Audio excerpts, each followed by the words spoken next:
Hemos visto que el apóstol Pablo les habla a los corintios como a sus hijos, porque él los engendró por medio de la predicación del Evangelio. Con respecto a la inmoralidad sexual en la iglesia de Corinto, el apóstol Pablo le dice a la iglesia que tal persona, es decir, el hombre que tenía a la esposa de su papá, su madrastra, su papá lo más probable que ya hubiera fallecido, el tal se ha entregado a Satanás para la destrucción de la carne más el espíritu viva. El apóstol Pablo censura a los corintios que recurren a los tribunales de justicia para tratar sus asuntos personales o intraeclesiásticos. El apóstol Pablo le dice: ustedes han fracasado, porque ellos serán los jueces del mundo y también de los ángeles, es decir, los hermanos, los corintios, bueno, todos los cristianos, seremos jueces del mundo y también de los ángeles. Debieron haber soportado la injusticia y el ser defraudado antes de llevar estos asuntos internos que se deben resolver dentro de la iglesia cristiana, antes de llevarlos a los tribunales de justicia.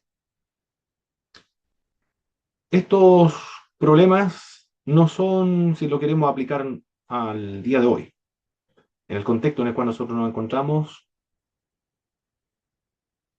con respecto a los delitos, los crímenes, por ejemplo, asesinato, robos, estafa, violación.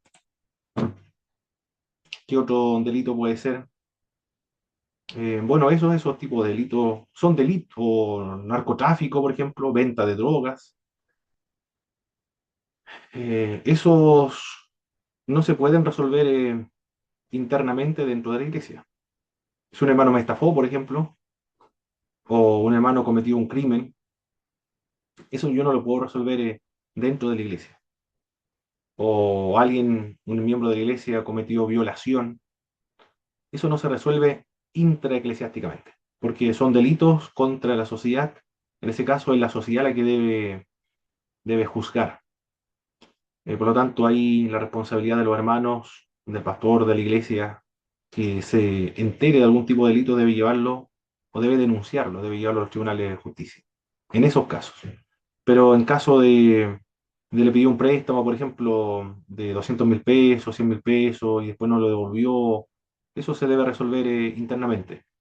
O el hermano eh, hizo una calumnia, difamó a alguien, eso se debe conversar y tratar dentro de la iglesia cristiana, no se debe llevar a los tribunales de justicia. Es peligroso no denunciar un delito o un crimen porque puede ser considerado como encubridor. Si lo queremos aplicar, esos principios del libro de Corintios a la actualidad. Los corintios anteriormente eran promiscuos, también eran adúlteros, eran idólatras, eran sensuales, eran ladrones, bandidos, borrachos, estafadores, inrapaces. Los argumentos que el apóstol Pablo enlista contra el libertinaje en el libro de Corintios: el cuerpo es para el Señor, el cuerpo es miembro del cuerpo de Cristo, el cuerpo no es para que se peque contra él, el cuerpo es templo del Espíritu Santo, el cuerpo no es nuestro, el cuerpo fue comprado, el cuerpo es para la gloria de Dios. Los consejos que da el apóstol Pablo sobre los matrimonios: cada uno debe tener su propio cónyuge, ambos deben cumplir el deber conyugal, el negarse por un tiempo debe ser por mutuo consentimiento, y el que no tiene el don de continencia, entonces el apóstol Pablo dice que se case. Lo que vamos a estar observando en esta clase es lo que el apóstol Pablo le ordena a la iglesia de Corintios con respecto a cuando alguien es llamado, debe quedarse la condición en la cual se encontró. Y vamos a ver también la única forma de poder desligarse del matrimonio o romper el vínculo matrimonial según la epístola a los Corintios. Nada más estamos ahí detenidos trabajando en esa epístola.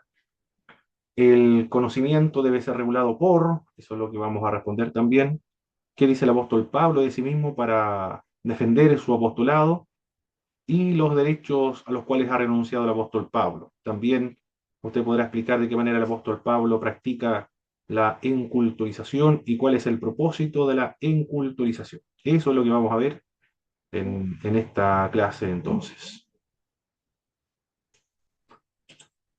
Me escribió, a ver, un hermano Eleazar aquí.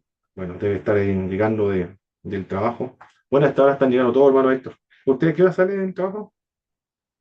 A 5:30, mi hermano, pero la locomoción hoy día me Ah, atrasé. claro, Llegué como a las 7 y poquito más. ya. Sí, el hermano Eleazar también tiene el mismo problema. El taco es considerable a esta hora, en todas partes. Sí, mi Em, hermano, el taco, sí. ustedes, bueno, es para salir de Temuco, ¿cierto? Para volver al campo. Sí, mi hermano, o sea, esta semana estoy haciendo un solo turno. Ya. Entonces, claro, de Temuco me vuelvo al campo. Ah, ok. El hermano Eleazar de Victoria tiene que salir. Debe ser complicado. Bueno, incluso hasta las ciudades pequeñas, hermano Héctor, como La Unión, por ejemplo, Ya. a esta hora de las 7 de la tarde, de las 6 en adelante comienza el taco. Y eso es una ciudad, un pueblo muy pequeño, es La Unión. Pero se forma un taco a esta hora. Igual que acá en Puerto Claro, Montt, igual en todas partes. claro. Bien, entonces comencemos inmediatamente con la clase número 9. Puede ir tomando apuntes si desea. De todas formas, estas presentaciones le van a llegar a su correo electrónico, como siempre. Y después voy a plantear algunas preguntas. Ahí usted va anotando lo que considera relevante. Cualquier cosa, hermano Héctor, cualquier pregunta o comentario, usted la puede plantear activando su micrófono. No tenga problema con respecto a eso. Amén. Estamos entonces en el capítulo 7 de, de primera epístola a los Corintios.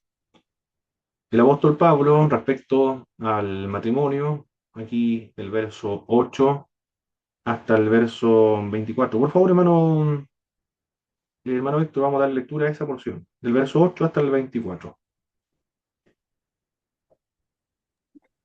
Amén, hermano. Verso 8. Amén. Digo pues a los solteros y a las viudas que bueno les fuera quedarse como yo, pero si no tienen don de continencia, cásense, pues mejor es casarse que estar quemando. Pero a los que están unidos en matrimonio, mando no yo, sino el Señor, que la mujer no se separe del marido. Parece que me pasé. Está bien, ¿eh? Hasta el 24. ¿Sigo? Por favor, hermano Héctor, hasta el 24. Ya. Pero a los que están unidos en matrimonio, mando no yo, sino el Señor, que las mujeres no se separen del marido. Y se separa, quédese sin casar, o reconcíliese con su marido, y que el marido no abandone a su mujer. Ya lo demás, yo digo, no el Señor, si algún hermano tiene mujer que no sea creyente, y ella consiente en vivir con él, no la abandone. Y si una mujer teniendo marido que no sea creyente, y él consiente en vivir con ella, no la abandone. Porque marido incrédulo es santificado en la mujer, y la mujer incrédula en el marido. Pues de otra manera vuestros hijos serían inmundos, mientras que ahora son santos. Pero si el incrédulo se separa, sepárese, pues pues no está el hermano o la hermana sujeto a servidumbre. Es en semejante caso, sino que a paz nos llamó Dios. ¿Por qué? ¿Qué sabes tú, oh mujer, si quizá harás salvo a tu marido? ¿O qué sabes tú, oh marido, si quizá harás salvo a tu mujer? Pero cuando uno como el Señor le repartió y como Dios llamó, a cada uno así haga. Esto ordeno en todas las iglesias. Fue llamado a algunos siendo circuncioso, quiere decir circunciso. Fue llamado a algunos siendo incircunciso, no se circunciden. La circuncisión nada es, y la incircuncisión nada es sino el guardar los mandamientos de Dios. Cada uno en el estado en que fue llamado, en él quede. Fuiste llamado siendo esclavo, no, no te dé cuidado, pero también si puedes hacerte libre, procúralo más, porque, porque en el Señor fuiste llamado siendo esclavo, liber, libertó es del Señor. Asimismo, el que fue llamado siendo libre, esclavo es de Cristo. Por precio fuiste comprado, no os hagáis esclavo de los hombres. Cada uno, hermano, en el estado que fue llamado, así permanezca para con Dios. Perfecto, muchas gracias, hermano Héctor. En este pasaje bíblico encontramos acerca del consejo de al matrimonio tres clases diferentes de personas. Están los que no están casados o han enviudado. Le dice el apóstol Pablo en este caso que se queden en la condición en la cual fueron llamados, que, que no se casen, lo que él le dice, pero si no tienen el don de continencia, entonces que se casen, pues mejor es casarse que estarse quemando. Los que están casados no se divorcian, lo dice el verso 10 al verso 11. Los creyentes casados con no creyentes, que no se divorcien tampoco, que, que no abandonen la persona incrédula. Claro, si la persona incrédula se quiere ir, ahí en ese caso es imposible mantenerlo, entonces que se puede retirar o se puede marchar, porque a paz nos llamó el Señor. Hermano Lacer, envió un mensaje, creo que no, fue el Zoom. Perfecto. Bienvenido, hermano Lacer. Envía. Algunos señalan que probablemente el apóstol Pablo haya estado casado porque aquí encontramos quédese como yo. Si alguno fue llamado, eh, acá nos dice más adelante que se quede como él, es decir, sin casarse. Aquí hay una pregunta, si el apóstol Pablo estaba casado o no estaba casado. Se han dado dos posibles respuestas, una más posible que la otra. La primera es que lo más probable es que el apóstol Pablo haya estado casado porque era miembro del Sanedrín, era un fariseo, era una persona, un rabino. Para poder ser miembro del Sanedrín, para ser rabino, necesariamente tenía que estar casado porque ellos debían cumplir el mandamiento más básico para todos los religiosos de la época de, del capítulo 1 del libro de Génesis, verso 28. Multiplicaos, fructificad y llenad la tierra. Ese era un mandato de Dios a todos los seres humanos. Y si ellos eran maestros de la ley, eran rabinos, entonces debían haber cumplido el deber más básico de toda persona seguidora de la Torá, que era el tener hijos, el casarse, tener una familia, y también para ser miembro del Sanedrín. Otros indican que había también una ley que le daba la posibilidad a los rabinos, a aquellos que se iban a encargar del estudio concienzudo de la ley, de transmitir los conocimientos religiosos a las futuras generaciones, de estar exento del cumplimiento de esta ley, porque ellos ahora se casaban con la Torá, y eso a ellos los liberaba de este mandato, por haberse casado con la Torá.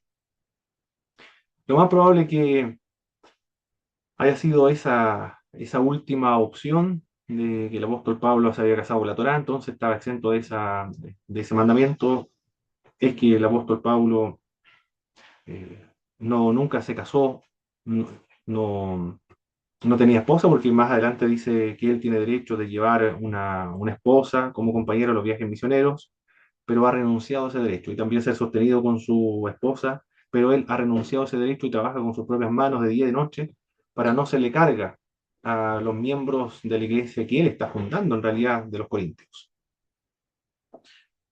Pablo tiene dos grandes cosas que decir y que tienen valor permanente para nosotros. El cónyuge, que no es creyente, es consagrado por medio del creyente en el verso 14, lo acabamos de leer, porque el marido incrédulo es santificado en la mujer y la mujer incrédula en el marido. Pues de otra manera vuestros hijos serían inmundos mientras que ahora son santos.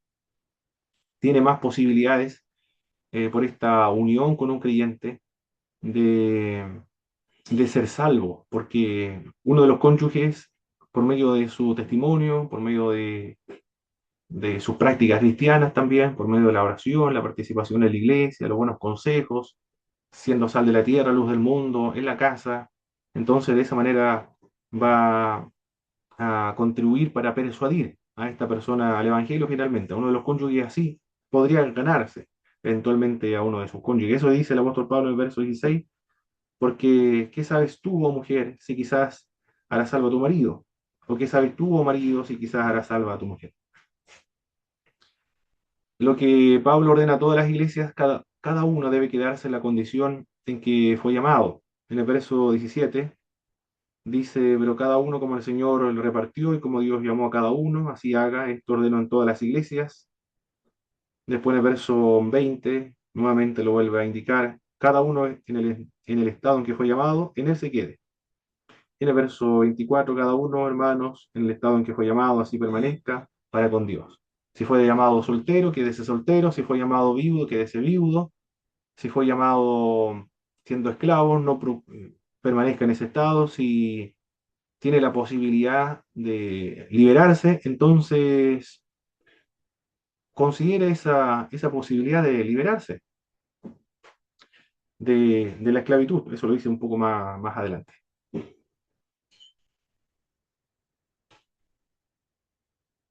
Bien, en el verso, acá, en el verso 25 al verso 40, tenemos un mandamiento acerca de las vírgenes. En cuanto a las vírgenes, no tengo mandamiento del Señor, mas doy mi parecer, como quien ha alcanzado misericordia del Señor para ser fiel. Tengo pues esto por bueno a causa de las necesidades que apremia, que ahora viene el hombre en quedarse como está. Está ligado a mujer, no procures soltarte. Estás libre de la mujer, no procures casarte. Mas también si te casas, no pecas, y si la doncella se casa, no peca. Pero los tales tendrán aflicción de la carne, y yo os la quisiera evitar. Pero esto digo, hermanos, que el tiempo es corto. Está pues que los que tienen esposa sean como si no tuvieran, y los que lloran como si no llorasen, los que se alegran como si no se alegrasen, y los que compran como si no poseyesen, y los que disfrutan de este mundo como si no disfrutasen, porque la apariencia de este mundo pasa. Quisiera pues que estuviese sin congoja, el soltero tiene cuidado de las cosas del Señor, cómo agradar al Señor, pero el casado tiene cuidado de las cosas del mundo, de cómo agradar a su mujer. Hay asimismo diferencia entre la casada y la doncella. La doncella tiene cuidado de las cosas del Señor, para ser santa así como cuerpo en espíritu, pero la casada tiene cuidado de las cosas del mundo, de cómo agradar a su marido. Esto lo digo para vuestro provecho, no para tenderos lazos, sino para lo honesto, decente, y para que sin impedimentos acerquéis al Señor. Todo esto lo dice el apóstol Pablo, pero no es un mandamiento de Dios, sino que son orientaciones, podríamos decir, pastorales del apóstol Pablo. Pero él no se considera inspirado en este momento. Es, es decir, no son mandamientos del Señor, son orientaciones de él nada más, del apóstol Pablo. Lo que está registrado, sin embargo, es inspirado en ese sentido. Lo que él escribe está inspirado. Pero no es mandamiento de Dios para los hombres. Pero si alguno piensa que es impropio para su hija virgen, y eso es lo que vamos a responder acá, porque son tres explicaciones, pero si alguno piensa que es impropio para su hija virgen que se pase ya de edad, y es necesario que así sea, haga lo que quiera, no peca que se case, pero el que está firme en su corazón sin tener necesidad, sino que es dueño de su propia voluntad y ha resuelto en su corazón guardar a su hija virgen, bien hace. De manera que el que la da en casamiento hace bien, y el que no la da en casamiento hace mucho mejor, o hace mejor, dice el apóstol Pablo. La mujer casada está ligada por la ley mientras su marido vive. Eso es lo mismo que se encuentra en el libro de Romanos. Pero si su marido muriere, libre es para casarse con quien quiere con tal que sea en el Señor. Pero mi juicio más dichosa será si se quedare así, y pienso que también yo tengo el Espíritu de Dios. En este pasaje, el vocablo que se utiliza acá es vírgenes. Se puede traducir como soltero, soltera. En griego es pártenos. Las explicaciones que se han dado a este pasaje bíblico son tres. La primera, se trata de una situación particular en esta iglesia, que no se da en todas las iglesias, sino en esta iglesia, que responde a situaciones culturales de, de Corinto. Una de estas explicaciones que se da, y esto lo menciona también algunos autores, el autor que lo menciona es, se me olvidó el nombre del autor, no es Hendrickson, ni McDonald, es otro. Bueno, ahí me voy a acordar. Pero las tres explicaciones que dan son, aquí lo tengo creo en alguna parte, no lo tengo registrado. Es un consejo que el apóstol Pablo da a los padres en relación con el matrimonio de sus hijas solteras. Eso es lo primero. El apóstol Pablo le está hablando a los papás para que casen a sus hijas o que no la den en casamiento, que permanezcan en un estado de soltería. Esa es la primera respuesta o explicación que se da a quienes se dirige el apóstol Pablo. La segunda explicación, la costumbre de vivir dos personas de sexo opuesto juntos hasta la misma cama, pero sin que el cuerpo interviniera en su relación con la finalidad de dominar sus impulsos. Aquí estaríamos, si es así, entonces estaríamos frente a algo muy extraño, ¿ah? Dos personas viviendo juntas, pero sin que sus cuerpos interfieran o intervinieran en esta relación con la finalidad de dominar o controlar sus impulsos. Sería como una especie de ascetismo, sería una especie de una prueba de su dominio propio. Bueno, eso es una de las explicaciones que se ha dado acerca de este pasaje del verso 36 al verso 38. Los casamientos eran celebrados en Corintio, pero que había decidido no consumar el matrimonio, con la misma finalidad de dominar sus impulsos, mantener la pureza, quizás porque tiene alguna influencia de otras religiones, de otra cultura, y no nos sorprendería a nosotros pensar de esa forma porque es una iglesia que proviene de la gentilidad, es una iglesia griega, pueden haber algunos judíos, pero la mayoría son gentiles que arrastran elementos propios culturales y religiosos de la gentilidad. Recuerde que, bueno, más adelante lo dice, el siguiente verso, del verso 8, capítulo 8. Ellos tienen problemas con respecto a los sacrificados a los ídolos. Ellos piensan que existen ídolos, existen otros dioses. Piensan que existe Zeus, Dionisio, piensan que existe Afrodita, Poseidón, y que si comen de los sacrificados de los ídolos, si comen sacrificado a Zeus, entonces Zeus vendrá a habitar dentro de mí. Ellos piensan que existen otros dioses, no creen que existe un solo Dios. También algunos no creen en la resurrección de los muertos, por lo tanto puede ser posible. Por eso que se han dado estas tres explicaciones.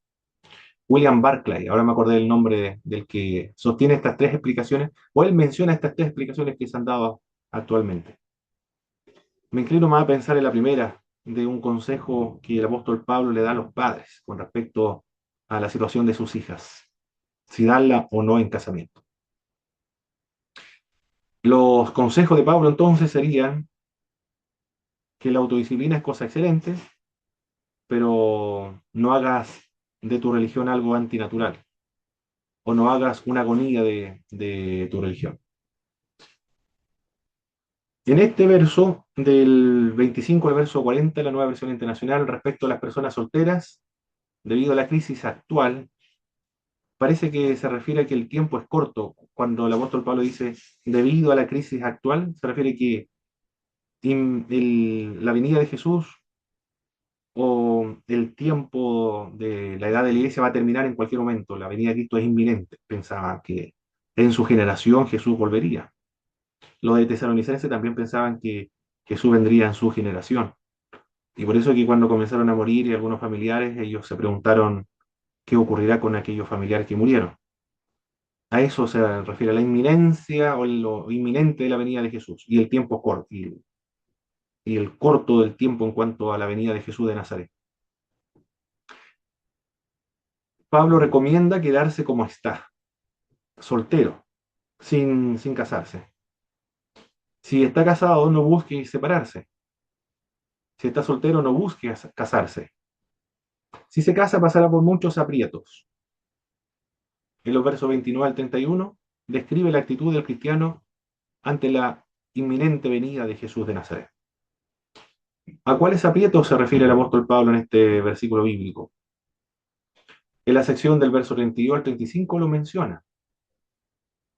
Debe estar preocupado de la esposa o del esposo. Bueno, y actualmente nosotros sabemos de la casa, de la alimentación, bueno, de todo lo que involucra estar en matrimonio, con hijos y sustentar una casa.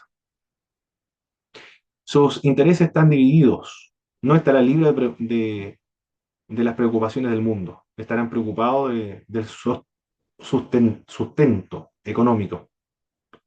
El mundo en griego es cosmos.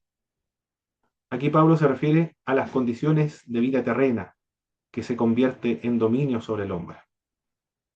Puede tener muchas connotaciones el vocablo cosmos, pero aquí se refiere a eso, las condiciones de la vida terrenal. En el verso 36 al 38, donde habla acerca de que es impropio que para su hija virgen, que pase ya de edad, y si es necesario que así sea, haga lo que quiera, no peca, que se case.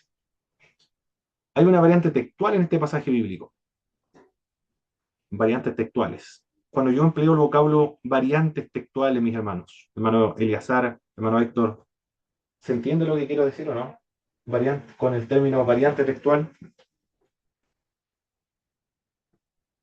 ¿Que puede haber otra interpretación? ¿O no, mi hermano? Variante. Muy bien, por ahí va, por ahí va.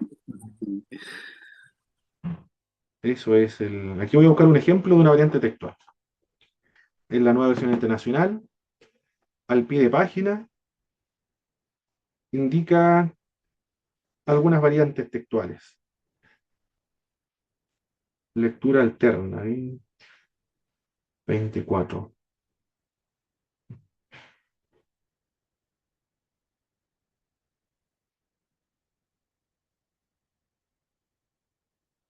Aquí estoy buscando un ejemplo de una variante textual. Aquí está, bien. Aquí encontré uno. En segundo libro de Samuel, capítulo 13, verso 34. Dice esta versión, verso 34.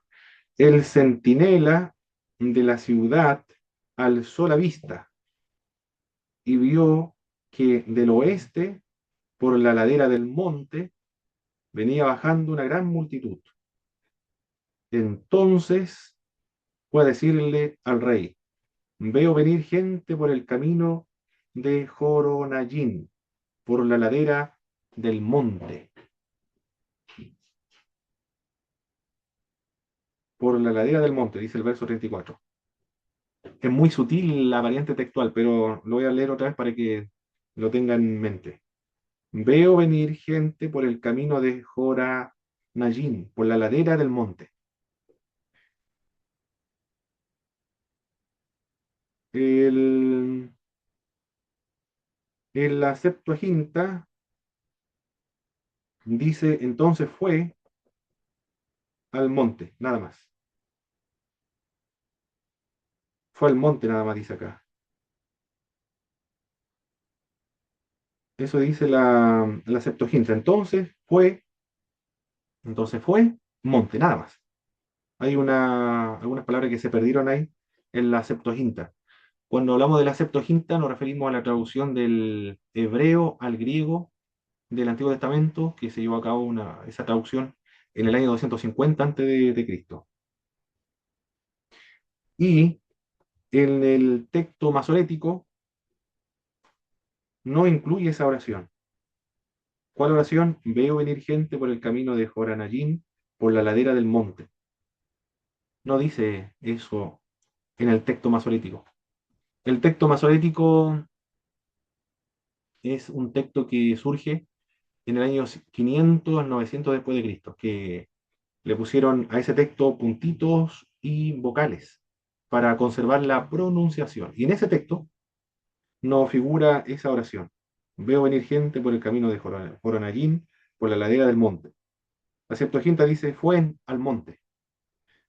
¿Y de dónde proviene esta traducción? Bueno, aquí la Biblia no dice de dónde viene esta traducción. De alguna parte debe venir, del texto de Qumran probablemente, pero no dice de dónde viene la traducción. Esos son variantes textuales. En la Septuaginta dice, fue al monte, en, en el texto masorético no aparece esa oración, y en otro texto dice, un poco más larga la expresión, veo venir gente por el camino de Joranayín, por la ladera del monte. Tres lecturas distintas. Esos son variantes textuales. Cuando hay en documentos antiguos en hebreo, hay tres lecturas diferentes. Eso es variante textual. Ahora se entendió, ¿verdad? Lo que es una variante textual. Yo creo que con ese ejemplo es suficiente. Es un fenómeno que ocurre tanto en el Antiguo como en el Nuevo Testamento. Entonces, en ese pasaje bíblico, pero si alguno piensa que es impropio para su hija virgen que pase ya de edad y es necesario que así sea, lo que quiera no peca, que se case. En una variante textual dice, si alguno piensa que no está tratando a su hija como es debido y ella, no ha, y ella ha llegado a su madurez, por la cual él se siente obligado a darle matrimonio, que lo haga. Con eso no peca, que le dé matrimonio. Pero el que se mantiene firme en su propósito y no está dominado por sus impulsos, sino que domina su propia voluntad y ha resuelto mantenerla soltera a su hija, también hace bien. Eso dice otra variante textual, del verso 36 al verso 38.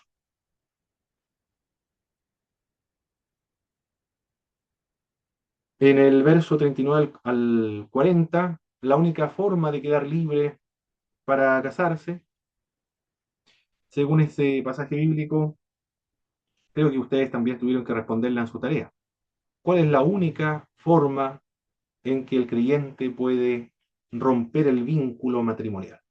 Según el apóstol Pablo, en Corintios, verso 39, el verso 40.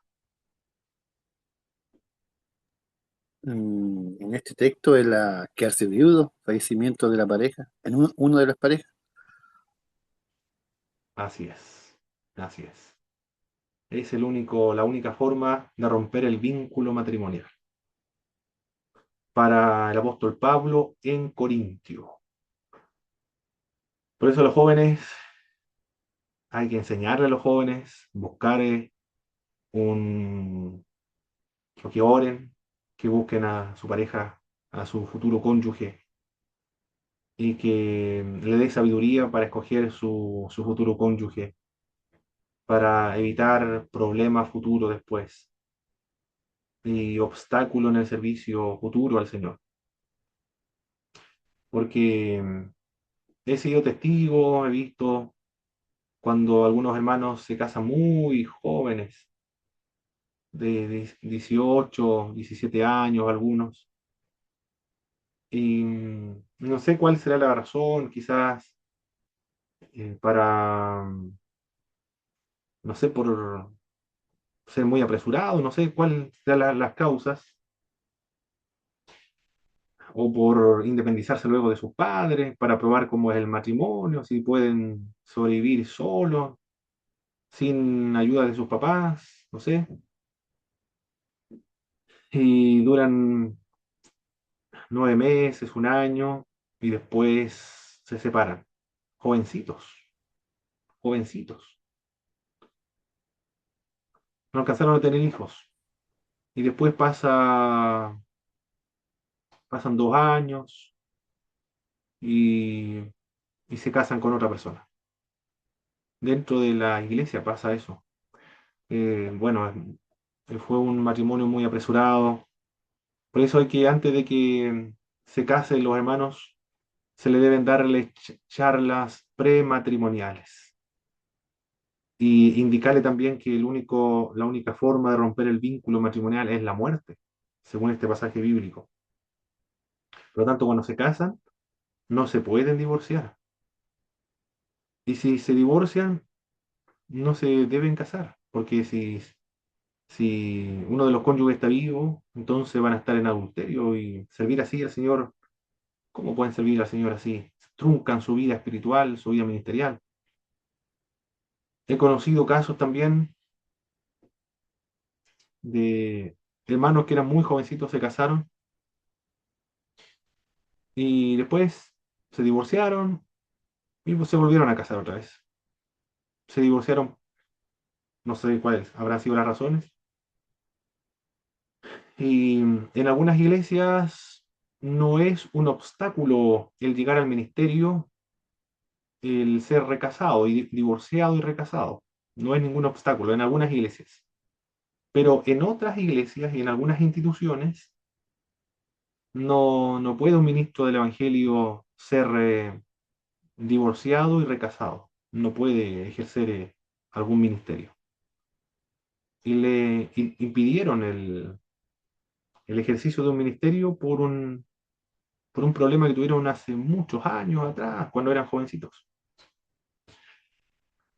Triste para los hermanos, tienen llamado de Dios, todo, toda la energía para servir al Señor, pero por esas decisiones precipitadas de la juventud no pudieron cumplir su ministerio. Por eso que se deben dar charlas prematrimoniales, consejos prematrimoniales, e indicarle los fundamentos bíblicos del matrimonio y que el vínculo que rompe el matrimonio es la muerte. Ahí sí se pueden volver a casar otra vez. También, no sé, hermano Héctor, tendría que decir algo, ¿no? Ah, disculpe, hermano Pablo.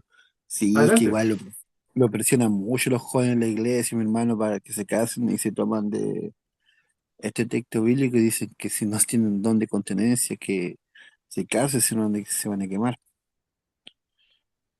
Lo presionan harto hasta que lo casan, jovencito. Claro. Y bueno, Tienen que y a darle mí me charlas pasó, prematrimoniales. Tienen que darles sí, a mí charlas me pasó, prematrimoniales. bueno, yo tenía un grupo joven y igual me puse de novio y quería que me casara a los 3 meses, pues es algo imposible, ¿dónde voy a vivir? Todas las cosas, y se me cortó todo, todo, todo, todo. Por el simple de ponerse de novio con una hermana y que se presiona a casarte tan luego, a 3 meses, 2 meses, uno no se conoce nada. Claro. Claro, Tres entonces acá meses en no es la iglesia nada. lo presionan demasiado, o sea, no pueden ver para ellos, no sé si tratan así, un pecado imperdonable, hasta que se casen los jóvenes. Bueno, un hermano una vez dijo, hermano, ¿será de Dios que Me dijo, ¿será de Dios que una pareja se case para tapar el pecado? ¿Será Dios, será de Dios que se obligue a casarse una pareja para tapar el pecado? Bueno, no, no, yo me Ah, quedé callado. de Sí, relaciones prematrimoniales se refiere usted. sí, sí, sí, no, acá Eh, uno para eso dejó están las ahí, charlas prematrimoniales. En la juventud hay que sí, enseñarse eso, hay que enseñar todo eso. sí, sí que ha habido El, hartas separaciones de cargos que se han casado jóvenes. Harto cristiano, hermano, conocido. Y no se sabe si se pueden casar o no, pues. ayer Nuevamente. ayer unos pastores se casaron jovencitos, me dijeron a los 18 o 19 años se casaron. Y Es ahora terrible, están dirigiendo terrible. una congregación. Y ya van a nacer su primer hijito. Sí, Llevan como un no, año sí, de ministerio. es que el Y ellos tema es que ellos no estaban saben nada, comentando, po. claro, ellos 18 estaban años. comentando que hay dos jóvenes en su iglesia eran adolescentes, en realidad tenían 17, 16 años. Y fueron a conversar con el pastor porque se querían casar. Y los pastores le dijeron, primero hagan su casa en el campo. Tienen que hacer su casa, pero cuando tengan la casa lista, entonces ustedes se pueden casar, le dijeron los pastores. Buen consejo, ¿a qué le parece el consejo, hermano Héctor? Construyan su casa, Excelente. 16, 17 años, construyan su casa y una vez que tengan lista, nosotros nos invitan, vamos a ver, eh, tomar algo, una once, y entonces se pueden casar sin ningún problema. No, Los buenísimo, jóvenes no buenísimo. construían ninguna casa No, no, a esa edad, imagínate. y después terminaron la relación.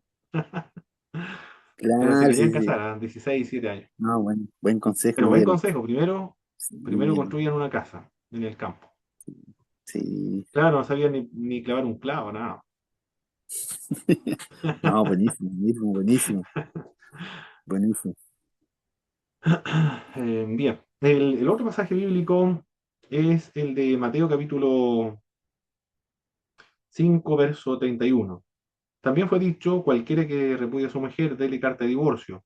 Pero yo os digo que el que repudia a su mujer, a no ser por causa de fornicación, hace que ella adultere y el que se casa con la repudiada cometa adulterio.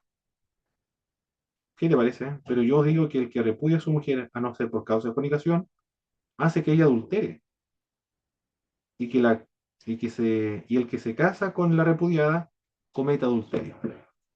Oh, terrible. Es decir, aquí el caso es dos personas que se casaron. Supongamos que tenían incompatibilidad de carácter. Uno era muy mañoso, bueno, los dos eran mañosos y no se toleraban. Y tomaron la decisión de separarse. Si se separan, dice acá Jesucristo, nuestro Señor, acá nos dice, a no ser por causa de fornicación, hace que ella adultere. Si ella se casa con otra persona, se divorcia y se casa con otra persona, ella va a estar en adulterio. La inocente, supongamos que fue inocente, porque él tenía el mal carácter, y él se va a casar con otra, también van a estar ambos en adulterio. Sin embargo, dice, a causa de fornicación, ahí da una excepción a la regla. La interpretación a ese pasaje bíblico, ¿a qué se refiere la fornicación? En griego es porneia. ¿Qué es lo que es porneia? No se sabe exactamente a qué puede ser, porque en los contextos en que se utiliza porneia es una inmoralidad sexual. ¿Cuál inmoralidad? No se sabe. Las dos explicaciones que se han dado, que yo he leído. Una de ellas es dos personas que son hermanos y después cuando estaban casados se dieron cuenta que eran hermanos. Están en una relación entonces incestuosa. Eso sería fornicación entonces, inmoralidad. Una relación incestuosa. Como saben que son hermanos, después se enteraron, no antes, tienen que divorciarse. Porque es una relación incestuosa, es una relación inmoral. Y ahí pueden casarse, porque no sabían. En el contexto del siglo primero, eso era natural, casi muy difícil de determinar, porque si el papá no reconocía a su hijo, la señora tomaba al hijo y lo tiraba a la basura. Así tal cual como usted lo oye. Había una multitud de niños y de niñas, principalmente más niñas que niños, que si no lo reconocía el papá, entonces se tiraban a la basura. Y venían las personas, proxenetas, lo criaban para esclavo, para los burdeles, para la venta de esclavos, es decir, había negocio con respecto a todos los niños que recogía la gente que estaba tirada en la calle. Terrible la vida de Roma en esa época. Entonces, supongamos que se conocieron estas personas y fueron rechazados, fueron tirados por su papá, no fueron reconocidos, y después se casaron, entonces se dieron cuenta después, no sabemos cómo, porque es una especulación nada más esto que le estoy comentando, una de las explicaciones que yo he leído, se dieron cuenta que eran hermanos, entonces se deben divorciar en ese caso. La segunda explicación de ese pasaje bíblico, a no ser por causa de fornicación.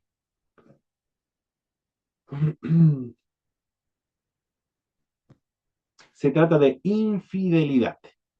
Cuando uno de los dos cometió infidelidad, traicionó a su cónyuge, entonces allí se rompió el vínculo matrimonial y la persona inocente, entonces puede recasarse.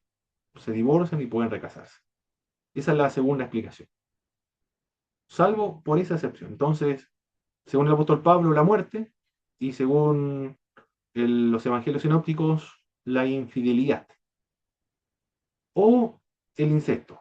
Yo me inclino más a pensar por la infidelidad, porque lo que proponen que es el incesto son, o extraje esa información de un libro del catolicismo romano, pero los evangélicos normalmente lo interpretan como refiriéndose a la infidelidad. Esas serían las dos únicas razones entonces para el divorcio.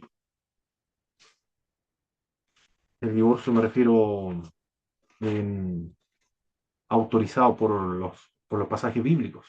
Después hay otras situaciones que entra en la consejería pastoral, en la ética ministerial, cuando alguno de los dos está en peligro de muerte, por ejemplo, ya esos son casos más extraordinarios. Bien, no sé si hay otro comentario más, mis hermanos, para continuar después con lo siguiente. Aquí mi madre está contenta, no le escucho decir que se voy a casar otra vez. Que mi padre fue un cristiano toda una vida. Sí, que mi ¿Ya? padre fue, mi padre fue. No, me está deseando. Sí, estaba Ah, contento. ¿Dónde lo falleció escuchó? su... Sí, se voy a casar otra vez. Muy bien, perfecto. Ahora entonces seguimos con los sacrificados de los ídolos. Aquí tenemos una imagen que representa, puede ser un templo, esto lo más probable es que sea un templo, ¿eh? O una casa. Lo más probable es que sea un templo, pero se parece también a una casa adinerada. Y hay un cristiano de los Corintios que tiene un amigo que es mundano e incrédulo. Pueden ser colegas de trabajo, pueden ser colegas de negocio también. Bueno, amistades entre cristianos y personas del mundo. Y uno de ellos lo invitó a su casa a cenar, a almorzar. Obviamente va a haber carne ahí de por medio, carne de cerdo, porque a los griegos les encanta el cerdo, la carne más exquisita que hay. Le van a dar, no sé, otro tipo de carne, todas, habidos y por haber. Vino también, que era típico de la época. Pero supongamos que es una casa adinerada y ahí va a haber un lugar idolátrico, una esquina idolátrica. Si tiene alto recurso económico, entonces van a haber algunos sacerdotes en el templo, un templo cercano, también puede ser. Y ahí están adorando a Zeus. Puede ser Zeus, Dionisio, puede ser Hermes, Afrodita, Diana de los Efesios, cualquier dios. Y la carne que van a consumir ahí fue previamente sacrificada a ese ídolo que está ahí en esa casa. El cristiano que es maduro espiritualmente, que tiene una teología, podríamos decir, una teología completa, cabal, sabe que existe un solo Dios como nosotros, sabemos que existe un solo Dios, todos los cristianos actualmente nosotros sabemos que existe un solo Dios y no hay más que un solo Dios, no existe Zeus, no existe Dionisio, no existe Hermes, la diosa Luna, el dios Sol, la Ñuque Mapu, no existen. O o ¿qué más puede ser? Un espíritu del mar, no existe esos ídolos o esos dioses.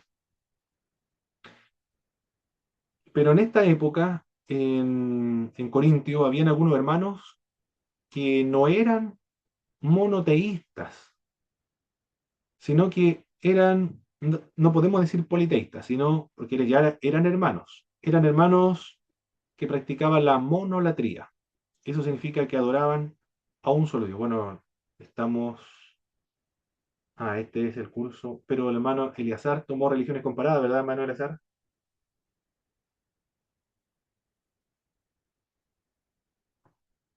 Sí, creo que sí, tomó la materia de religiones, religiones comparadas.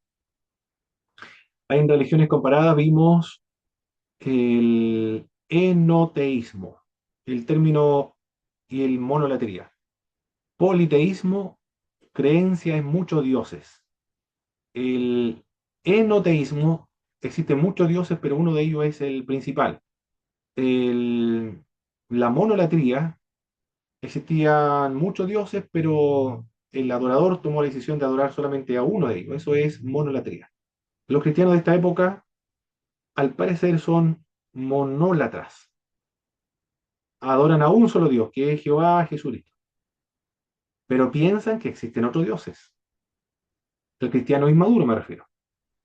Entonces el cristiano inmaduro va a ir a la casa de su amigo o su colega de trabajo o para concretar un negocio y le ofrecen carne sacrificado a Hermes o a Dionisio.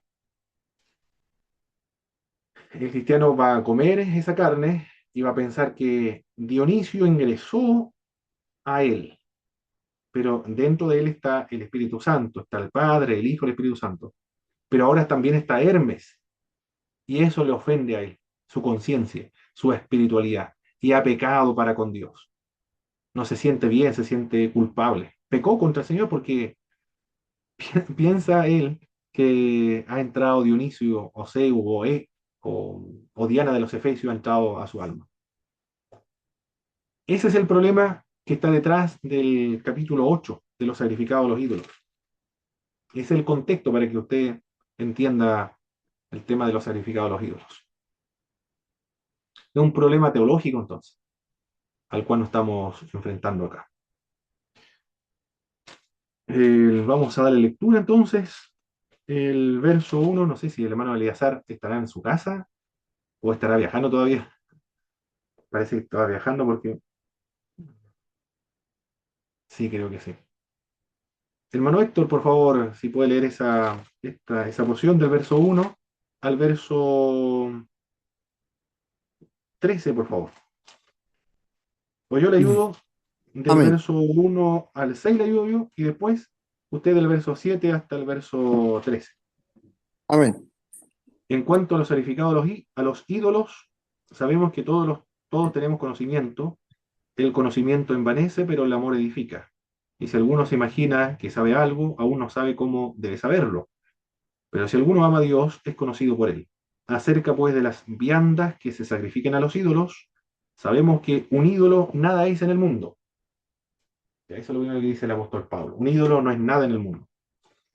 Eso es lo que dice un cristiano maduro, un cristiano que tiene el criterio muy amplio y que no hay más que un Dios.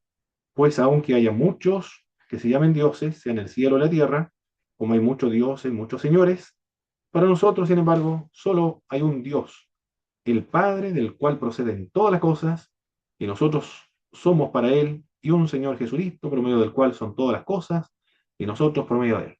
Y eso es lo que cree el cristiano maduro, el cristiano con un criterio amplio. Verso 7, por favor, hermano Héctor, hasta el final.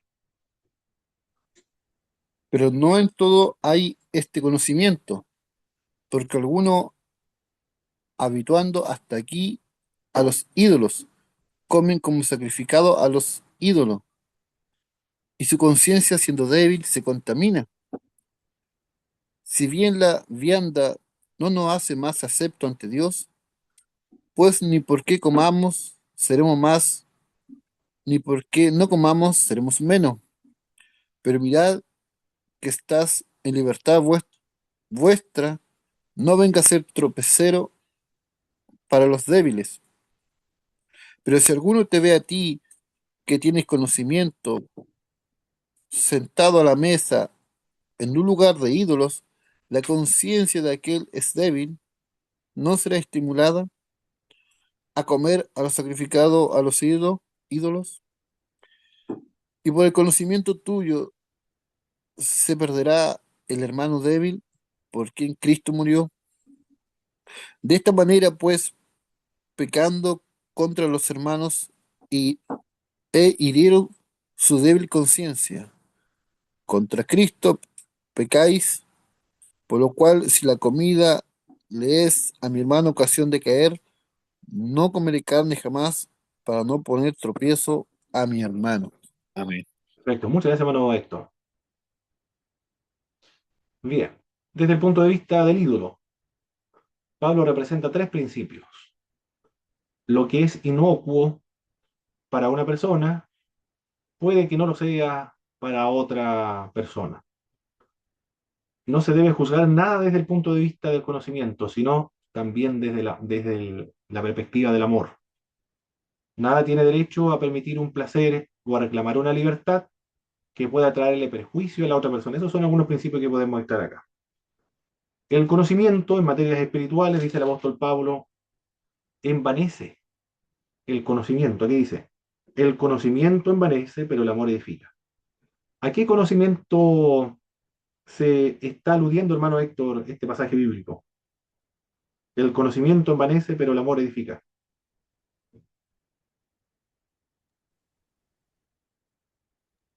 El conocimiento envanece. ¿A qué tipo de conocimiento se refiere el apóstol Pablo? Considere el contexto, los versículos que están anterior, los versículos que están posterior.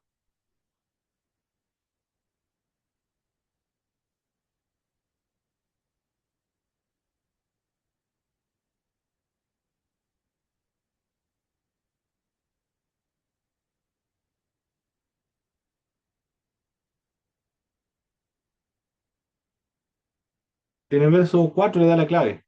¿A qué se refiere este conocimiento?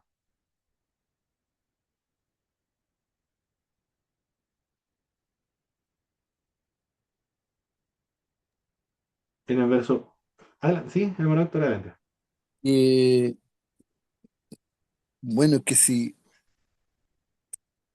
que hay un solo Dios, ¿cierto? Y el ídolo no son nada, Ese nada, nada. conocimiento, a ese conocimiento se refiere.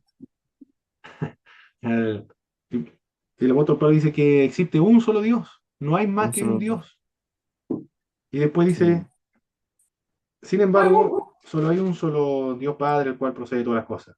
Luego en el verso 7 dice, pero no en todos hay este conocimiento. El conocimiento de que hay un solo Dios. A ese conocimiento se refiere. No se refiere al conocimiento legislativo, no se refiere al conocimiento científico, no se refiere al conocimiento de las ciencias políticas, no se refiere al conocimiento filosófico, aunque sí podríamos decir un conocimiento teológico, sí, porque eh, ahí existe un solo Dios, eso es teología. Una declaración teológica, existe un solo Dios, es una declaración teológica, se refiere a un conocimiento teológico. Pero no toda la teología, sino al contexto, al conocimiento de que existe un solo Dios en contraste con aquellas personas que creen que existen más dioses. Y a ese conocimiento entonces envanece, dice el apóstol Pablo, porque puede despreciar al hermano que piensa que existen otros dioses.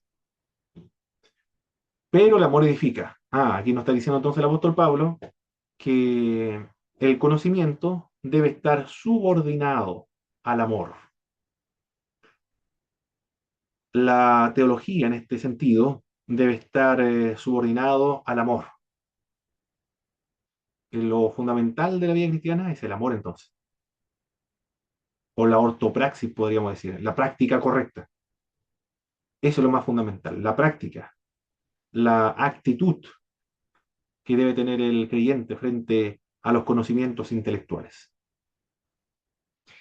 En este texto no es una apología a la ignorancia, por supuesto que no. Más bien que el conocimiento esté regulado por el amor. Eso está diciendo. No, no está diciendo que sean ignorantes, porque el que es ignorante también puede ser orgulloso y también puede envanecerse. Yo creo que usted eso ya lo sabe ya. Hay personas que no conocen, pero también son orgullosas. Sino que simplemente está diciendo que el conocimiento debe ser regulado por el amor y no debe envanecerse. Con conocimiento, sin conocimiento, igual hay envanecimiento, hay orgullo. El conocimiento, está diciendo el apóstol Pablo, debe ser regulado por el amor. Eso es lo más importante. No solamente para el apóstol Pablo, sino en este contexto, para Jesucristo. Y de hecho es el núcleo del Evangelio. Es la esencial, es la raíz, la médula del Evangelio. El amor. La, la razón por la cual fuimos escogidos fue para ser transformado a la imagen de Jesucristo. Es decir, como Cristo ama, así también nosotros debemos amar. Lo distintivo del cristianismo no es su ortodoxia. Lo distintivo del cristianismo es el amor que tenga, la intensidad de amor. Un cristiano es exitoso no por la prosperidad económica que tenga o la iglesia grande, si es grande o no. Un cristiano se podría decir que es rico por la calidad de amor que tiene y ofrece al mundo. Esa es su riqueza, el amor. Lo más fundamental de los cristianos es el amor. Se mide la calidad de cristiano por el amor. Si no hay amor, entonces su nivel de cristianismo es bajo, es pobre, es precario. Pero si ama, entonces es un cristiano de calidad.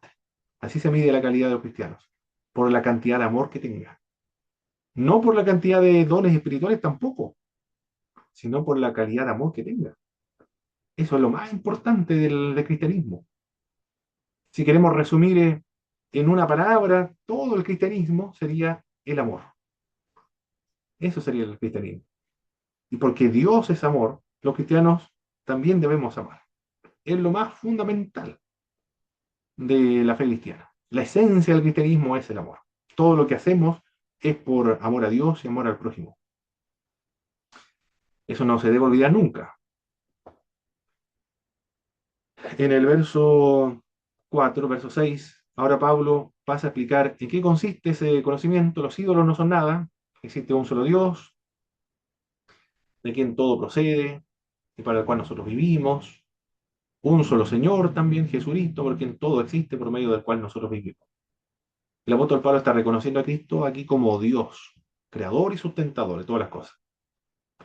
En el verso 7 dice que no todos tienen ese conocimiento, porque también algunos piensan que existen otros dioses. Algunos tienen duda de comer de los sacrificados de los ídolos, lo traduce la palabra de Dios para todo, pues estaban acostumbrados a adorar a los ídolos. Por tanto, cuando comen se sientan culpables o se sienten culpables. Sin embargo, la comida no es lo que nos acerca a Dios. No seremos mejores que los demás por comer, ni peores por comer, por no comer. Para evitar la conciencia del hermano más débil, Pablo se restringe a comer carne. Él dice, si he de ofender a mi hermano, entonces yo no vuelvo a comer carne nunca más en toda mi vida. Y por el conocimiento tuyo se perderá el hermano débil, porque en Cristo murió. El hermano débil es aquel hermano que piensa que si se come una carne que fue sacrificada a los ídolos, va a pecar porque va a ingresar un dios griego a su corazón. De esta manera, pecando contra los hermanos, hiriendo su débil conciencia, contra Cristo pecáis. Es decir, no es contra el hermano que uno peca al comer carne sacrificada a los ídolos, sino contra Cristo. Por lo cual, si la comida le es a mi hermano ocasión de caer, no comeré carne jamás, para no poner tropiezo a mi hermano. El cristiano maduro espiritualmente, cuando come carne que fue sacrificado a Zeus, él está comiendo carne nada más. Pero el cristiano inmaduro, él come a un Dios y ese Dios entra a su ser. Por eso peca él. Y el cristiano maduro, para evitar que el cristiano inmaduro peque, entonces no come carne, para no incitar a comer carne, para no tentar al hermano a comer carne. Por eso él evita comer carne. Hoy día sería algo como ir a jugar a la pelota, por ejemplo. Un hermano le gusta jugar el fútbol en cualquier puesto del equipo, pero hay otro hermano, y para él, para el hermano maduro espiritualmente, que va a jugar a la pelota, para él es una actividad física nada más, para mantenerse en forma, para no perder el estado físico, para distraerse también. En vez de recrearse, no sé, viendo una película, él se recrea jugando a la pelota, jugando con las personas, compartiendo con sus amigos, pero no es un ídolo eso. Es una actividad deportiva nada más. En cambio, el fútbol es algo que ama, que le apasiona, que le quita el sueño y que su vida es el fútbol. Un hermano que sea cristiano, entonces va a jugar, va a jugar al fútbol con esa actitud. Convierte el fútbol en un ídolo. Entonces, el cristiano maduro, para no tentar, para no poner tropiezo, para no incitar al hermano a ir a jugar al fútbol, entonces no va a jugar al fútbol nunca más en su vida. ¿Para qué va a ponerle va a ser piedra de tropiezo al hermano? Otro ejemplo, a ver, de poner tropiezo al hermano más débil o pecar contra el hermano más débil, eh, sería el trabajo, puede ser, el trabajo. Nosotros trabajamos para poder sustentarnos económicamente, para poder vivir. Y un hermano trabaja, bueno, ¿cuántas horas? Son 40 horas ahora, ¿verdad? 40 horas. El- y algunos se quedan, hacen horas extras o doble turno, por ejemplo, por alguna necesidad que tenga de recursos económicos. Pero él trabaja porque un deber trabajar y su turno, doble turno, porque por una necesidad apremiante que tenía. Pero otros, el trabajo no es solamente para ser sustentado, sino que el trabajo se ha convertido en algo más, algo que lo obsesiona, algo que ama, algo al cual ha dado su vida. Y ese trabajo en particular, por lo tanto, no extiende la cantidad de horas de trabajo, porque es un trabajo que ama. Ha convertido el trabajo en un ídolo entonces. Podría ser eso, convertir cualquier cosa en ídolo o en un dios es pecar contra el Señor. Algo lícito, pero sería atentar al Señor y hacer pecar al hermano. Yo creo que se entendió, ¿cierto? Para aplicar estos principios a nuestro contexto de hoy. Y mi hermano, la verdad es que increíble, increíble como se lo explica, ¿cierto? Y lo malo es que uno escucha y uno no investiga, no ve el pasaje, no analiza el pasaje. Como muchos hermanos, nos escuchamos lo que dicen adelante nomás y algo increíble que hizo usted. La verdad es que usted sabe que yo pertenezco, ¿cierto? Vengo de la cultura mapuche y claro que esta explicación que no me da del texto bíblico, los ídolos no son nada, po. No, sabemos que hay un solo Dios y no tendríamos problema con esa carne porque, bueno, los amigos no son nada, po. Para nosotros no son nada, nada, nada, no representa no representa un Dios, sabemos que hay uno solo y Claro. que ese es nuestro Padre, al cual cierto adoramos. Y tremenda enseñanza porque acá lo que se enseña, a lo mejor es desconocimiento también, es que Mm, no se debe comer esa carne porque es de un ídolo y que lo vamos a contaminar y vamos a pecar y, y que le fallemos dos en el tema de la idolatría, se juntan todas esas cosas al comer esa carne. Y como usted dice, igual es muy bueno si a un hermano le afecta esto, uno tiene que hacerlo para no, ¿cierto?, hacer caer al hermano o a la hermana.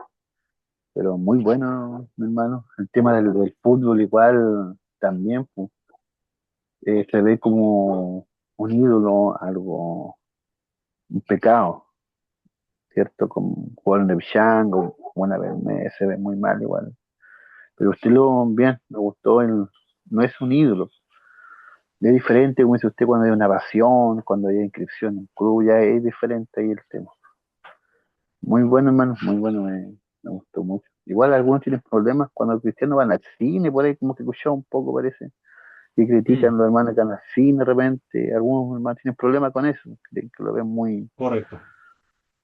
como muy pecado, muy extremo. Pero hay otros hermanos que no tienen problemas, no, van, no, pero debe ser por ahí también, debe ser debe caer también el mismo texto, a lo mejor que estamos viendo.